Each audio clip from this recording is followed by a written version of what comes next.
Welcome everyone. Nick Wagner Sr. here. Welcome to another episode of the Full Potential Podcast. We record the podcast live every Sunday night at 8 o'clock Eastern Time. We stream it, YouTube, LinkedIn, Facebook, and then I will take the audio of my fantastic conversation with Ryan and turn it into the Full Potential Podcast, which will show up on all major podcast platforms. So if you're tuning in live, thank you for making time and joining us tonight. And if you're listening to us on any of the major podcast platforms, we appreciate you listening. So every Sunday night, I find some awesome guests like Ryan or others to discuss their career journey. And Ryan and I have known each other for a good amount of time now. So I already knew I wanted Ryan on the show. It's just a matter of getting him scheduled because he is a very busy individual. But Ryan, I want to say thanks for making time and joining me tonight on the show. Absolutely, Nick. Thanks for having me. And I feel you scheduled me in October back in February. So I'm It like, was Well, I mean, between my schedule and yours, it's a challenge, right? But so the funny thing is, Ryan actually has his own podcast. So I kind of flipped the script on him here, and he's used to interviewing people. So hopefully he doesn't start interviewing me yeah, during the podcast. But no, I appreciate it, Ryan, because I know you have a lot going on with your business and all your philanthropic activities. So why don't we just start with who is Ryan Keating? I always ask the kind of the opening question. How do you introduce yourself when you meet people for the first time? usually I say hello. Hi, my name's Ryan.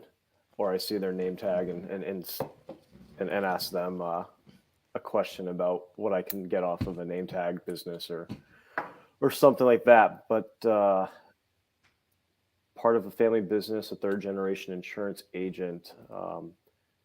And sometimes it's hard to introduce myself, and networking is always an interesting way of what can stick, because like you said, there are so many things that I'm involved with too, and depends on the forum, of what's going to resonate more. I've never enjoyed or thought going into networking events or being someone, hey, I'm Ryan, buy insurance from me, or so, something like that, which could be, or everyone has a car, so everyone technically, not everyone is, I don't have a car actually. um, so technically everyone you meet is a potential client. um, but it's not how I introduce myself. And moving back to Connecticut, which I guess we'll get into, the journey, having a family business and being a part of that, it was a different element versus I'm involved with XYZ corporation or company, and we're a small business. So there's a different side of that as well. And other people that own businesses connect differently too than a normal other salesperson or Right. employee level.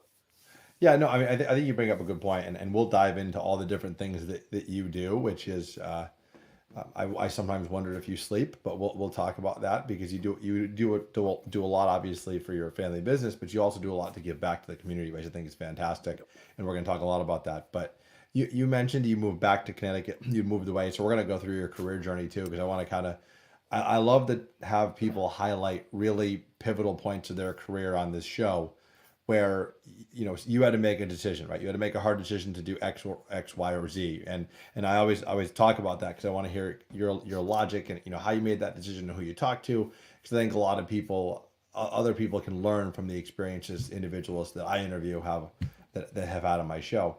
So why don't we start with, you mentioned third generation insurance, family owned insurance agency, which means that when you were little Ryan growing up, this business was what you knew, right? So this was the family business. So when you were growing up as a kid, Ryan, was it always in your mind that you were going to end up working for the family business, or were you the exact opposite? And you were like, I never want to work for the family business. Well, what was that like growing up?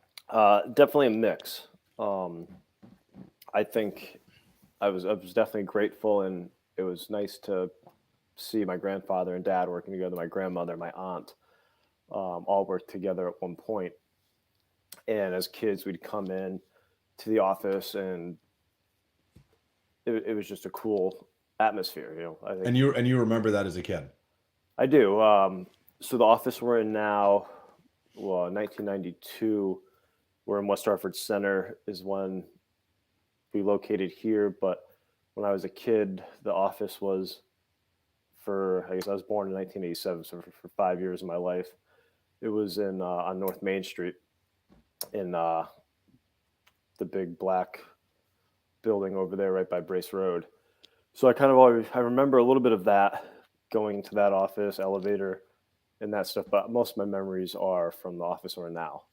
And before computers became what they are now, and the mail, there's a lot of mail instead of email. So Yeah. my grandmother would give us an elastic with a magnet, and we'd go pick up staples because they would have to unstaple so much mail and store it in files. And then once, probably 98 or so, 2000, is when the cloud really started coming into play, and the computer software. So we spent a lot of time, my brother, sister, and I, scanning in documents and things like that, moving away from the paper files. So you have memories, which, and you mentioned positive memories of seeing your family work together, but you also worked there as a kid. It sounds like, whether that was, just helping out as a little kid or actually getting paid later on. Yeah, so well, none of that was, as a kid, my grandmother was smart. Hey, here, this is like a game, but really, it was something that no one wanted to do. um, and then the files was helping out, and I think my sister and brother might have done a little more than me, and I think they were probably paid because I was also working in high school, at the golf course, playing sports, mowing lawns. So I was already pretty active with a lot of So, stuff there. so your grandfather started the business? Is Yep. that correct? So you've grown up with a family of entrepreneurs. Do you feel that the entrepreneurial spirit is something that you've embraced as you've gone through your career, or has it come in kind of fits and spurts? Like how's that worked? How's it played out? I think it's a huge part of me. I Everything I do, or not everything, but I'm always kind of looking at how can things be monetized or opportunities created from almost anything I do, or conversations sometimes tend to go in that way depending who I'm talking with.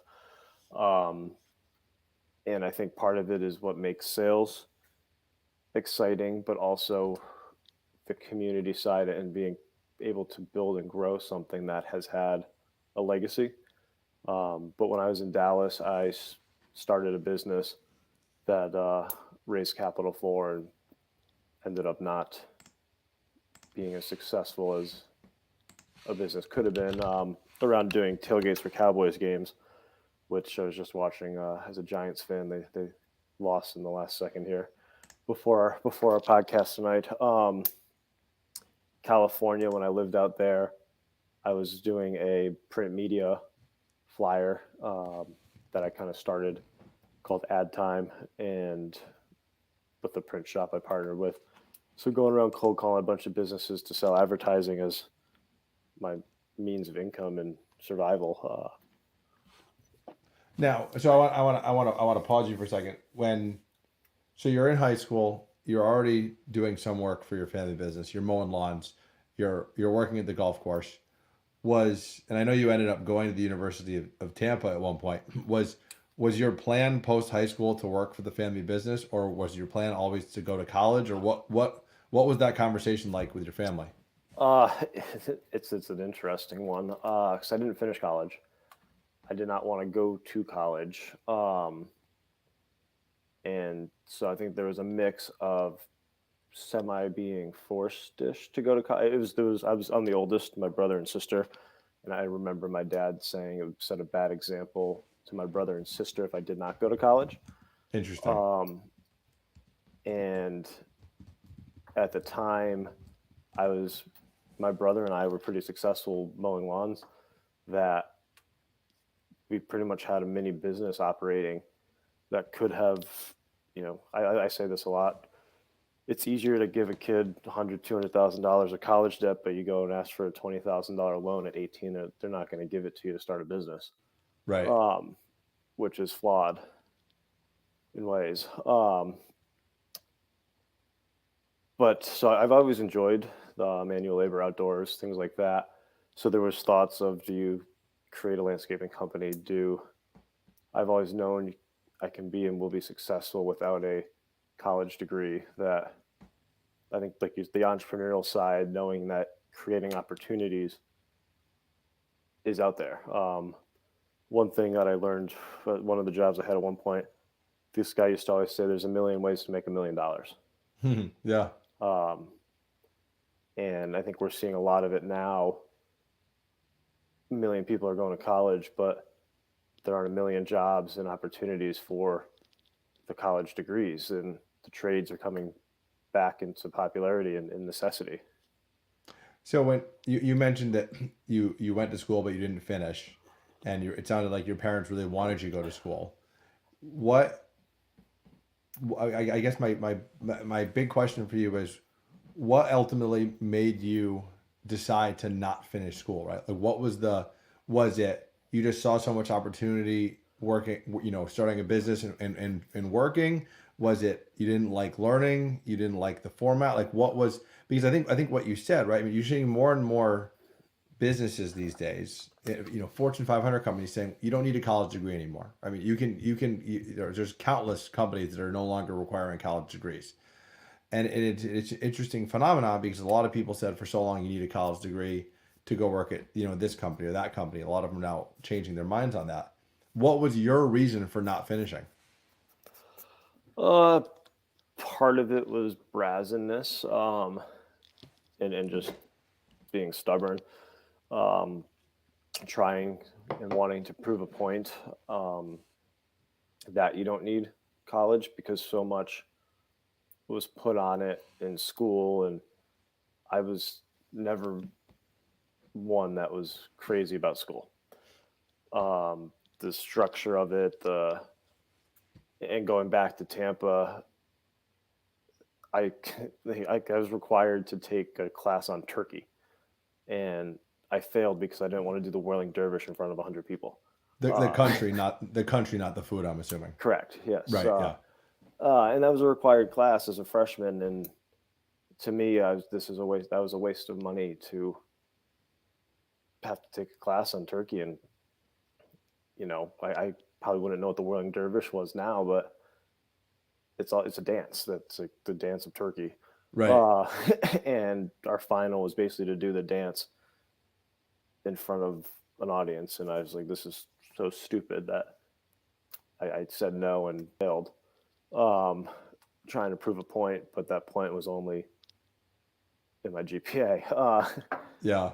And then there was a math class that I had the second highest grade in. Math's always come pretty easy to me, but she failed me to prove a point to me that you have to attend class even though you're good at something.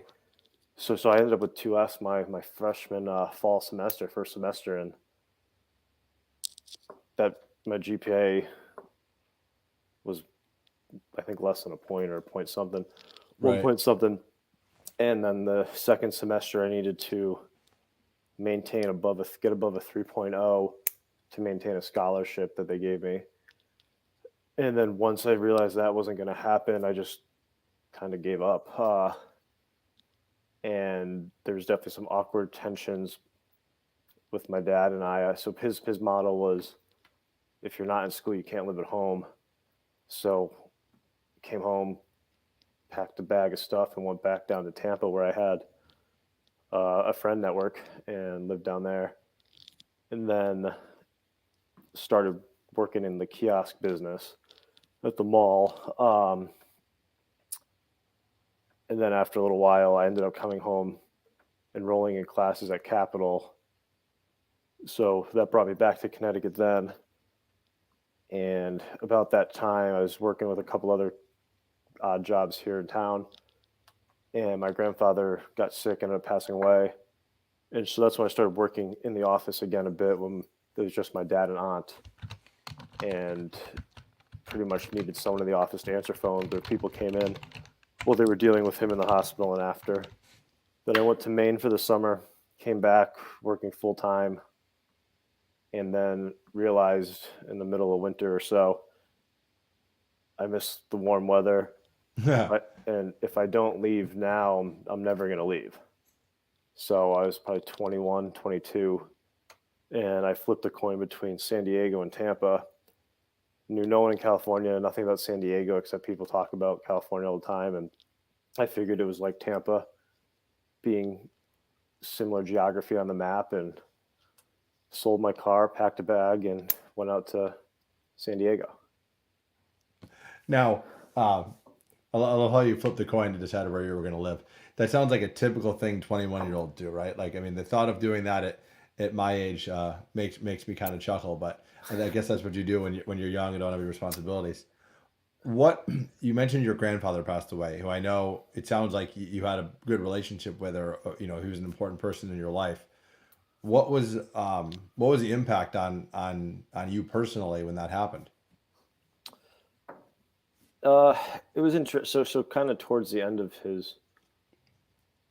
the last year or so, he had stopped seeing us as much too. So he kind of was pushing, I think, away, knowing he wasn't doing well or whatnot. But it was probably, it was seeing kind of the effect on my dad, Yeah. um, because they were very close, and my dad had been working in one way or another with the business from when my grandfather started it. Um, and I know that was definitely a big impact, and it still affects him to this day. But growing up, my grandparents used to host. I have two sets of cousins, um, and so they would have us all at their house for Christmas, Easter, those types of Thanksgiving. But that stopped at some point, probably beginning of high school or middle school. So it was different. It was weird. Um, they used to be the foundational gathering element for a family, and that kind of stopped. And now my grandmother's still alive, and she's been fairly independent, but with COVID, she's been staying with my aunt. So we've been doing stuff with my aunt when trying to get together. But Yeah, I've I don't think people realize, Ryan, that there's always family dynamics in every family, right? I mean, like between cousins and aunts and uncles and parents, et cetera, right? But when you then take a family business and layer that on top of the general family dynamic, it makes it even that much more challenging because for a lot of people that listen to this, they don't own their own business, they're not entrepreneurs. Owning your own business is super super stressful, and doing it with family can be a challenge at times. So, and I will get into that too. Um, but I just wanted to make sure we paid respect to your grandfather and mention that real quick. But yeah. let's go Well, back to you. well, I'd say just even on that, I know, Yeah. and kind of going. My mom was a pretty big advocate for a while, about not getting involved in the business. There was the relationship with my dad and grandfather at times. It's hard to separate that family and work Right. mentality. And my grandfather was very all business in ways. Irish immigrant and bullheaded, stubborn at times, but also really loved making money and was good at it. But that had its effects on my dad and family in ways. So um, when I moved back here to get into the business, I know my mom has gotten better at it, but she was kind of resenting and trying to push me away from it. But now she's supportive and realized my sister's involved in the business now too. So she has It's to interesting. she has to be a cheerleader and not an opposed and not an Right. opposition. So So we'll go back in time. We'll go back. You flip the coin. You decided to go to California. So at this point, you don't know anyone in California. You don't have a college degree, and you move across the country. yeah, So for a lot of my listeners, that sounds terrifying. For a lot of my listeners, they're like, "Wow, this sounds awesome, right? Like, what 21-year-old wouldn't want to just move to California yeah. for without any responsibilities?" Well, What was the plan? Like, what was your plan when you got out there? What happened? so I remember sitting at the half door and talking to one of my buddies about I'm moving to San Diego, and need a place to live, and I'm just going through Craigslist, responding to any looking for roommates, room available posts, and and end up responding to one as a joke that was an all female house by San Diego State. So somehow they said live with them. They had 1 month left on their lease and didn't want to have to cover the extra room's rent or something. So I moved into a house of 9 girls at San Diego State. And I didn't really have a plan. It was kind of, all right, I'll get out there, I'll have a place to live and figure it out. With Craigslist, I used to joke, it's my best friend Craig, last name List, especially in California. I really made a lot of my life revolve through Craigslist.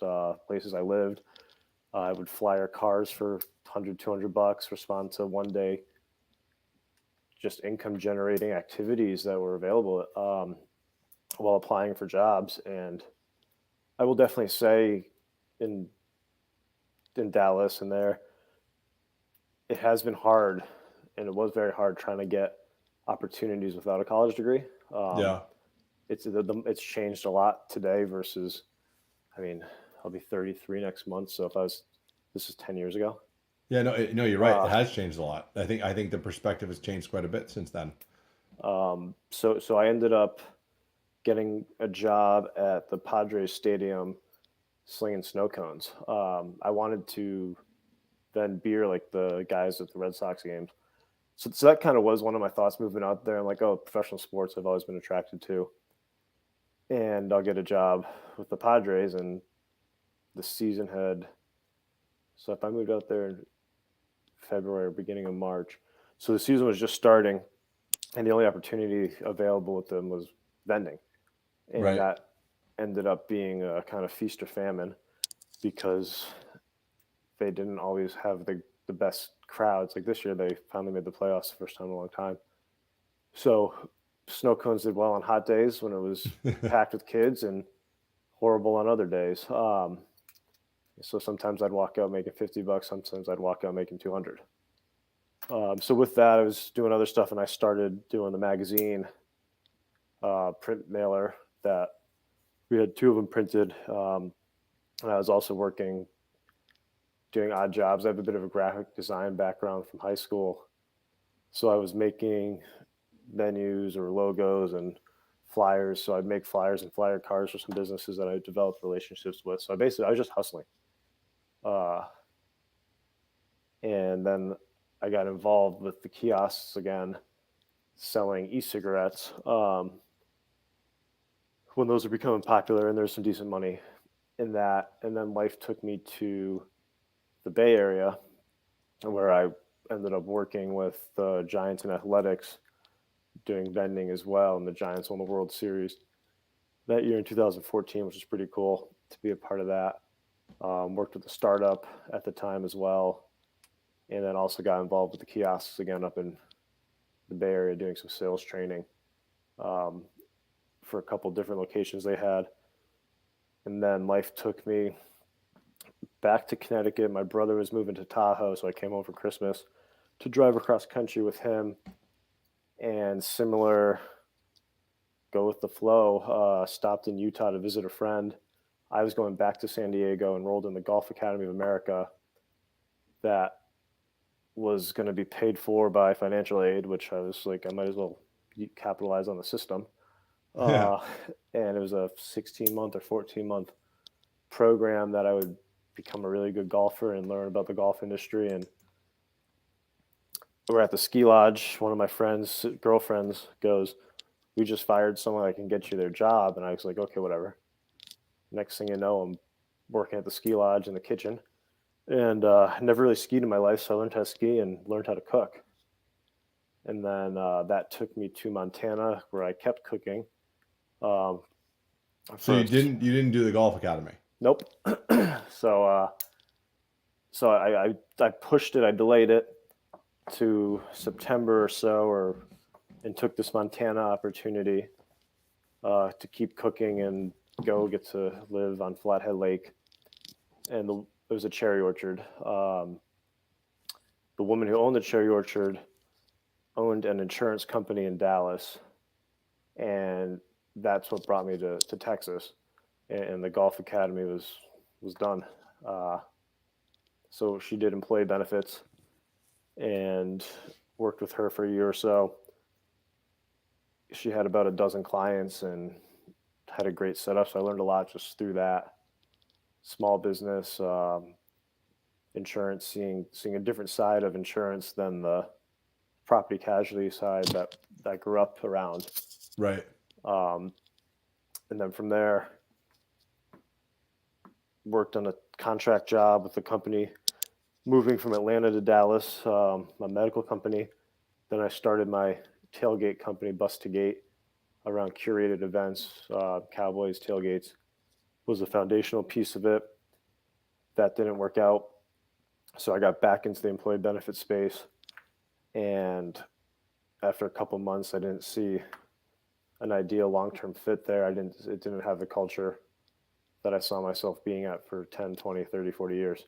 Right. So that's what put kind of putting working with my dad and the family business on the table, as well as looking at other jobs. And it was a lot. I was researching Connecticut, knowing Hartford and the economy and all the negative stuff. And then that's how you and I bonded about the Connecticut comeback. And there's always such a negative impression and news around Connecticut, but what are the positives, and trying to find that. And then pretty much someone told me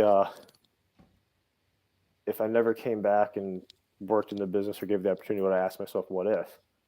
And I remember I kind of like paused, we were having a drink or something, and he's like, you have to go back. So I want to stop you there because I want to ask you this question before we get into you making the decision to come back to Connecticut, to come to the family business. So you just mentioned, I think you just rattled off 4 or 5 states you lived in a few years, right? yeah. You did a variety of jobs, all involving people, sales, entrepreneurial spirit, right? I think for some people, Ryan, this sounds exhausting. I mean, in all serious, right? I mean, you mentioned before you were hustling, right? I mean, I think some people listen to your story and they're like, my gosh, like this didn't sound easy. But what I want to focus on is, what did you learn from all of this, right? I mean, I know you're the type of person that can literally talk to anyone and meet, you have no problem meeting people, and you're just like a very personable individual, which I think obviously helped you with this journey. But what did you learn from, the multiple states you lived in, the multiple jobs you did, the multiple startups? What was the big takeaway from all that? Uh, life's hard. Uh, um, I mean, I learned definitely, I feel more through all of those experiences than I would have in college. And if you look at the trajectory in the past, if I had done the traditional college route, this interned, I would have never been able to have those experiences I had of living life and taking opportunities. So that's probably one of the biggest things I learned, is that there's always opportunity. You create it. And being able to say yes at the right time, you never know what that's going to lead to. But I So definitely, even though life was hard, you felt it was the right path for you. You learned from it, and you appreciated the journey. I did. And I just wrote down, I like to take notes when I talk and stuff. No, it's totally cool. Helping is something else. So I think the kindness and what we talked before, the philanthropy stuff, and why do I give back, and the kind of just, so many people helped me Yeah. along this journey, just in little ways, that I think that's part of why I have gotten so philanthropically involved, or try to do things that I think will help others. Like when I was starting the company in Dallas, uh, um, people love the entrepreneurial journey and experience, and there's a few people I can think of that would spend hours and time with me to go through pitch decks and help craft and align what I was doing. Um, and just friends and people I met on a whim or through Craigslist, living with people that give you opportunities.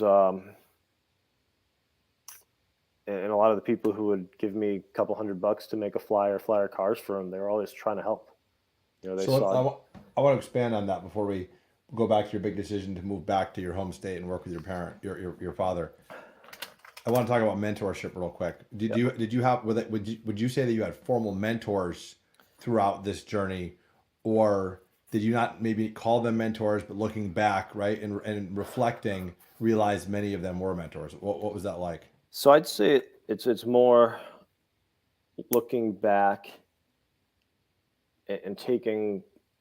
I feel I've always, when I've worked for someone, or I've always kind of looked as working with them, and yes, I was an employee or paid, but I would always kind of try to look at the bigger picture, and I guess that's the entrepreneurial instinct in me of how does this work and that.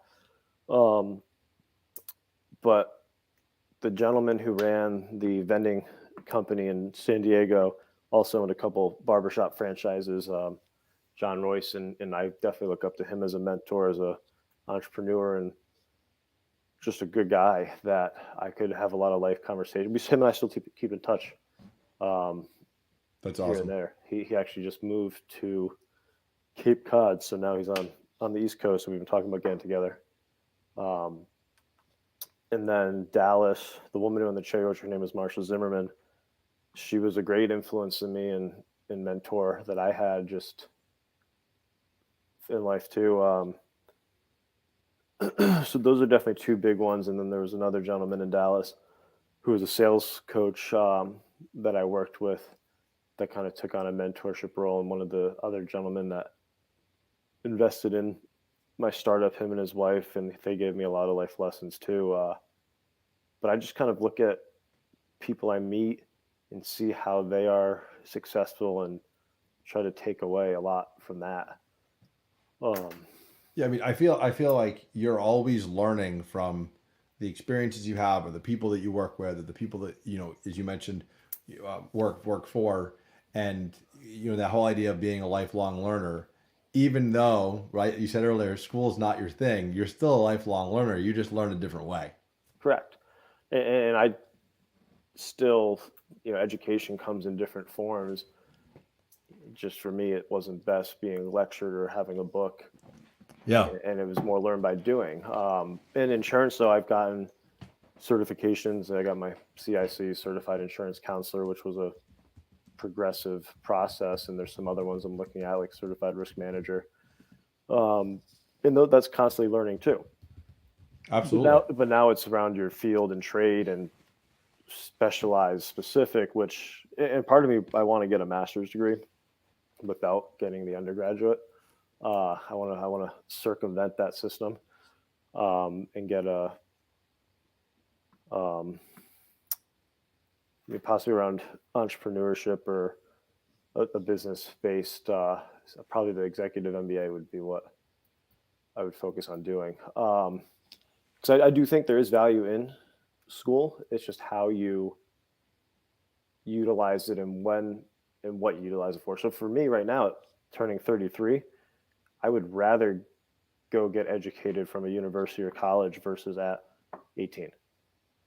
Well, I mean, I think clearly there's been a lot of life experiences that have probably brought you to that point, and I think just you've probably, right. And I've always said this, right, and we're both guys, so I feel like I can say this. We're not really that mature at 18, right? So it kind of takes a little bit of time for us to grow up, if you will. So Yeah. no, I totally get that. But let's go back to this big decision. So you're contemplating leaving Dallas, going back to Connecticut, where you're from, where you grew up, to work with your father and your family in the family business. How did you end up ultimately making that decision? Was it I'm going to guess it wasn't flipping a coin this time. No, So walk me through sometimes, this process. sometimes I wish I did though. No.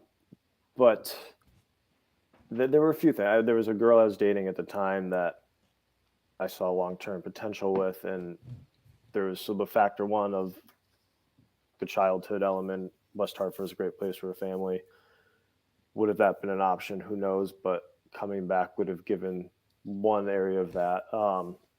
And I guess also looking at there was a bit of a safety feeling to it too, knowing I've been pushing and trying and creating all these opportunities, but it's still been very tiresome. And the business failure took on a good amount of debt, Yeah.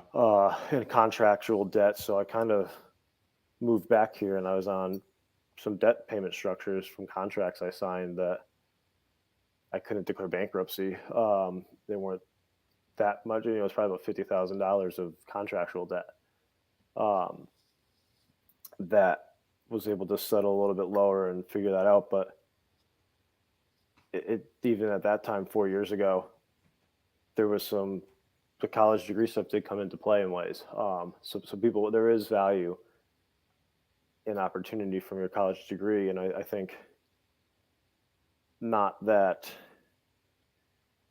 this was a safe, but the biggest thing was answering the what if and trying to build and grow and creating something that has had 50 years of success, and how do you make it bigger? And when I moved back, so we do about $5 million of premium, and I sold in 5 years. Why can't we be at $15 million of premium? So to grow 3 times in 5 years, my dad was kind of like, well, we've been around for 50 years and we're only at 5. How would we do it in 3? And it's not how, it's,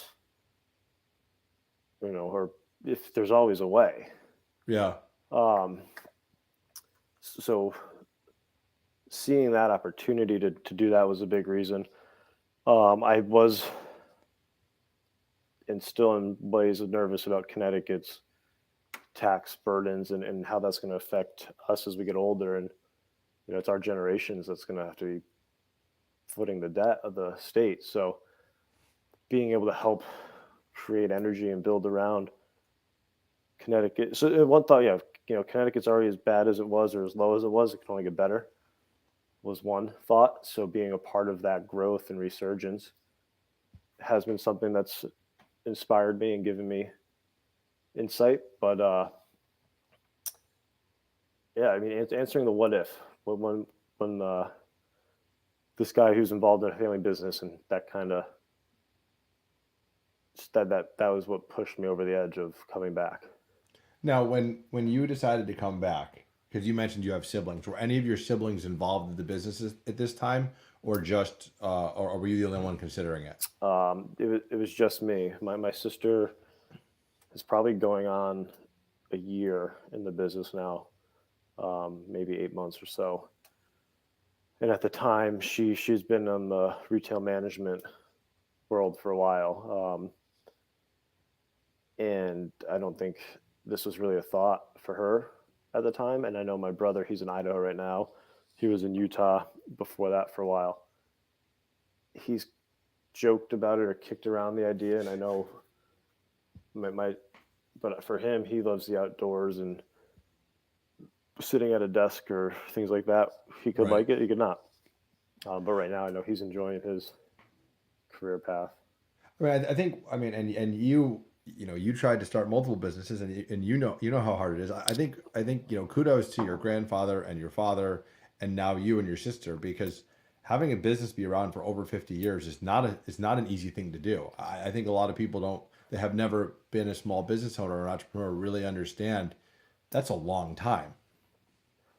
It is, and um, what's interesting and nice about insurance is it is a necessity. You need it by law, so it's not really going anywhere. It's changing and adapting, and the money in it is, and that's one thing that's hard. Sometimes I wish I sold widgets or pens, and you had tangible results of demand or this, but insurance has changed into the commodity or this. There's just so much noise around it and saving money, and in the perception of it, you're not buying something that's going to make you happy per se Yeah. until you need it, and when you need insurance, it's at a time of loss. So a bad situation happened to use your insurance. Yeah, no, Where, yeah, it is an interesting point. I mean, and I know, just to kind of share with the audience, that you obviously do. You mentioned earlier, you do car insurance, you do homeowners insurance, you do property and casualty for businesses. So you're basically selling peace of mind to people. Yes. And when I left the first time too, I enjoy working with businesses and the business insurance side because I joke I didn't want to deal with Sally. I backed into my garage as at a home or a car claim. Um, there's more nuances too. So you're dealing with frustrated people. So you're having it's the customer service and experience side. Whereas when you get into the business insurance side, there's still the cost factor. But ideally, a business is growing and you can add other value and insights outside of just insurance. Finding good partners to work with. And So then you've there's, been sorry, you've been back for what, 4 years now, you said? yep. And how has, because I want to make sure we dive into this. How has it been working with your family? Because I think a lot of people, when they think about a small business, they think, well, I can do it on my own. I could pick a partner, right? That maybe a friend or someone they meet, or you do it with family. And there's pros and cons to all of those. How has it been working with the family? Should I go change my tea for some whiskey? It's been hard and it's been great. I know it's been, I mean, one thing that's been exciting is definitely seeing my sister grow into more outgoing of a person. Mm-hmm. Um, and like she's shy, definitely, and where I'll go say hi to anything or attend an event. Um, and I remember her first networking event that I took her to, and she had to stand up, do that 30-second commercial stuff, and she just turned bright red in the face and was extremely nervous. And now she's so much more comfortable doing that. So that's been fun to see. Um, then my dad and I's relationship is definitely interesting. So it's what's hard for me is it's so individualized, unfortunately, too. Like he's in his own world doing his stuff. I'm in my own world doing my stuff. Then my sister's kind of stuck in her own world figuring out what to do. And then we have a whole nother team in Southington that operate on their own. Um, so there's not that corporate culture or culture that is something I'd like to build and create too. So it really is literally just my dad, sister, and I in the office. And it gets interesting at times. You know, I my mean, my mom sends me a text at 8:30. Oh, I just made pasta. Do you want to come over for dinner? I'm like, maybe it's only 2 hours ago, yeah, but it's like I just saw my dad and sister all day too. So you're not really getting away. right, right. No, no, absolutely. How I want to ask this question because I think it's really important. As you mentioned that you wanted to come back and you had all these goals for the business, right? So 4 years ago, you were like, I want to increase our revenue for premiums. Like you had other ideas for the business. Clearly, your father realizes you're an entrepreneur at heart, right? And you're gonna have ideas that he probably never thought of. How has that innovative spirit you have been bringing that to the business? It's the same similar thing of you get a lot of no's in life, and if you stop, you're never going to get to the yes or get a yes. And some of it's been consistently asking and pushing and pushing. Some of it has been just doing Mm-hmm. and implement and dealing with the repercussions or elements after. Um, but that's been a challenging part of my vision, his success of, like you said, 50 years. It's been hard to stay in business that long for businesses and all the foundational things he knows that have made him successful and our business successful to throw him out the window or to just take drastic changes. It's a lot. So, Yeah, that's hard. That's hard to um, that's hard to kind of rationalize. and it's taken me a little while to realize that too.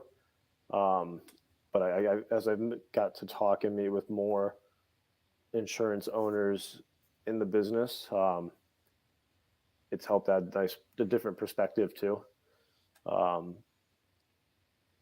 but so it's still a work in progress. Yeah, no, I think And that's fair. the other side is Connecticut is a different market than a Texas, a California, states where there's a population growth. We're an old state. Our average population age is older than other places, and how do you market and sell to that clientele? Um, and it's a very loyal state too. So people have, and we're grateful that we have clients that have been with us for 50 years or generationally through their family too. So there's a lot of other independent agencies that have the same type of clients. Got it. Um, Okay. so that's been hard on me of, well, everyone could be a client. Why isn't everyone a client?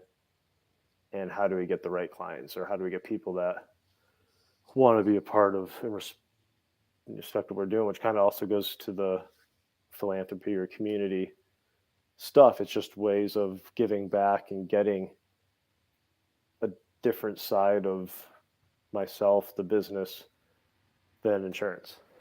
Yeah, so that was a great pivot, and I was about to ask that question because I wanted to specifically ask. I think you've given us a lot of great insight into what it's like working with your family at a family-run business, which I think is great.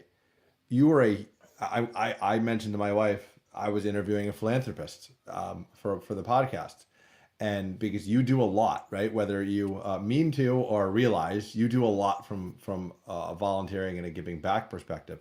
So I have a couple questions on this, and you just mentioned one of the reasons that you want, obviously you do all this with the business in mind, right? To get to kind of get the Keating agency name out there, but Well, so I would say kind of so one of the best things is the business gives me the opportunity to use the business to support, fund doing these things. yeah, Um, absolutely. and for that, I'm extremely grateful. Um, and that's probably one of the bigger takes away, because I think it's important. I know my dad wasn't able to do things like that when he was in my position, and that he's allowed me to do that and kind of be the face brand of that has definitely been something that not taken lightly. No, and I know you love it. So one of my questions for you, Ryan, is was this philanthropic desire of yours something that you had growing up that you learned from watching someone else, or has it kind of evolved throughout your 33 years on the planet? Like where did you get this philanthropic itch from? It definitely evolved. And as a kid, being one of the first, I remember one of my friends' families would do Meals on Wheels, Okay. and if we had a sleepover on the weekend, part of the requirement was having to like help deliver food the next morning or something with them. So that was probably my foundational volunteering or giving back experience. And then when I moved to San Diego, because I was using Craigslist so much, I would see these volunteer opportunities at different events, and this is a way to attend the event and meet people because I knew no one. So that was really where I started getting involved and seeing on a larger scale of everything that goes into different nonprofits. Or I also had no money, so I couldn't donate, so I donated my time. Um, and then in Dallas, I got involved in a kind of my first board committee for a large $1 million fundraiser every year. And so that opened up a whole new experience of seeing kind of how something around an event creates an annual, how something with one event can be involved all year. Mm-hmm. So that was something I've kind of used that experience to the finest hours Greater Hartford Gives Back events that I do here, which my friend Rob and I, you know Rob Zelanka, right? Right. Yeah, so we co-founded that. And then the podcast, I guess it's a free podcast and don't charge people to be on it like this. So, I guess that's philanthropic. Um, just giving time. No, I mean, I think you bring up a great point that being philanthropic and volunteering is not necessarily just about giving money. I think that's a common misconception that people think you have to give money to to to donate, right? And you just I think shared that when you didn't have any money, you gave time, which I think is fantastic. So I think that's a great example. And So you just mentioned two things, and what we'll do, Ryan, just so the audience knows, we'll link to your LinkedIn profile in the show description so people can get in touch with you. We'll link to the Keating Agency if people want to get in touch with your business, and we'll absolutely link to some of your philanthropic activities, including Finest Hours. Another thing that you did was you were the founder of Flow, right? So Yeah. Future Leaders of West Hartford, which is a professional, like a young professional group for West Hartford, Connecticut. And you're so nonchalant about like, yeah, I started this and I started that and I did this. And I think if you actually add it all up, Ryan, it's an immense amount of people's lives that you've touched using philanthropy. And to your point, your family business has given you this platform to be able to do all this. And I love what you said earlier in the show. When you do these events and when you introduce yourself to people, you're not like, "Hi, I'm Ryan. Do you want to buy insurance from me?" Right? Like that's not who you are. You're People eventually find out what you do, right? And maybe you end up getting business from this, but you're not leading with, "I'm doing this to get business." So I think it just shows I think it Yeah. just shows the power of philanthropy and all the good that you can do with it. Yeah. And well, that I forgot even about like the LinkedIn local back, Yeah. We're when, not doing those because of COVID right now, but yeah, you did a couple of those too. yeah, the first one had over 200 people or so. And that was a free event that, it would probably cost me $1,500 to put on.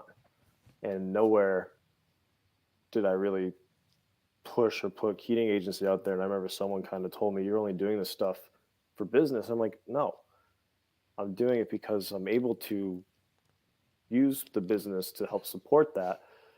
But it's not, I'm not out there pushing buy insurance. It's a value add, I feel. And then the other, the leadership academy that you've helped us with too. I mean, that got involved with putting that, helping kind of get that together. And that got affected from in person with COVID. And we've been having fairly successful now virtual elements, but that's another fun thing. So I guess I like event based events. So, so I'll ask you this for people that are listening that maybe aren't doing a lot with philanthropy and aren't doing a lot from a giving back perspective.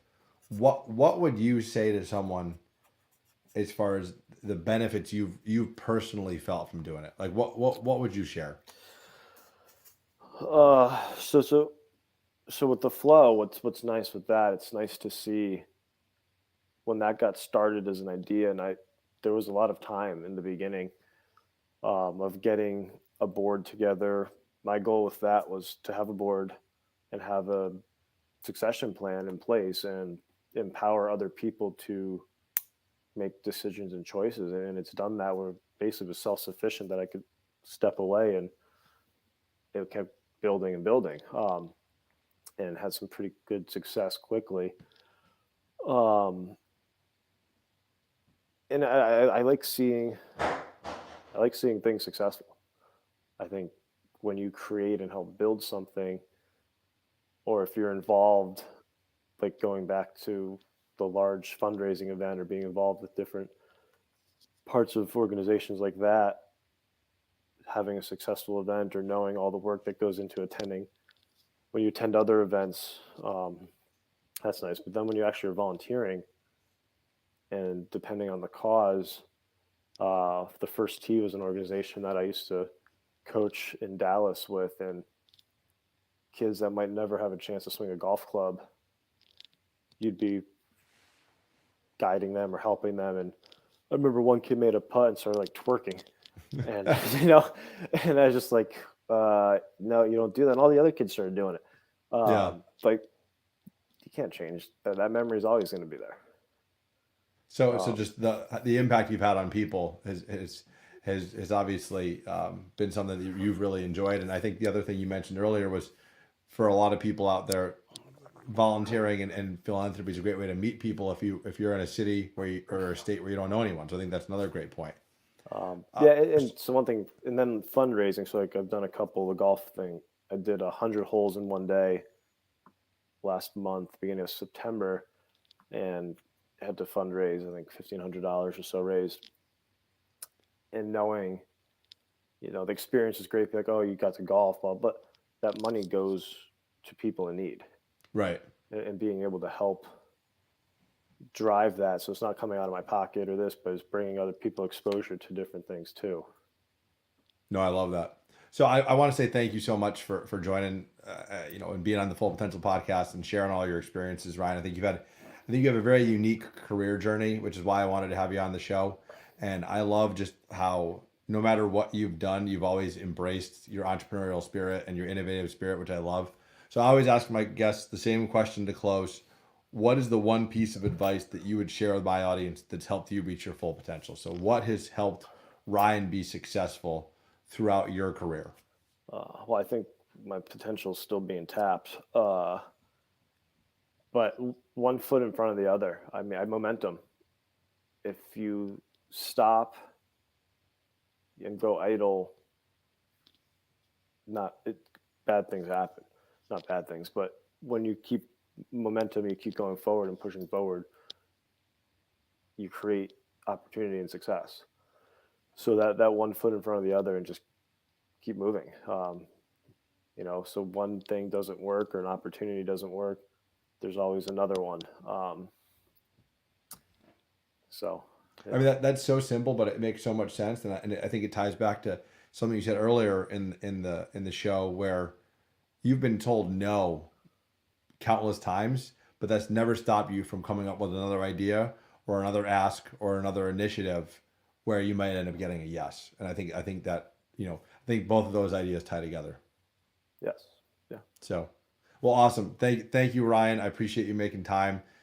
Fantastic advice. I think some people are definitely going to learn from your experiences, and hopefully we get some people more interested in their, doing philanthropic activities because of what you've done. And again, we'll get all your contact information in the show description if anyone wants to connect with you or the Keating Agency.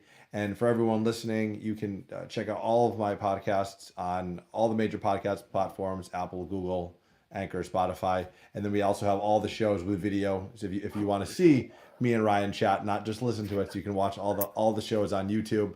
And we hope to hear from you soon. And Ryan, thank you so much, and be well. yeah. Thanks. I was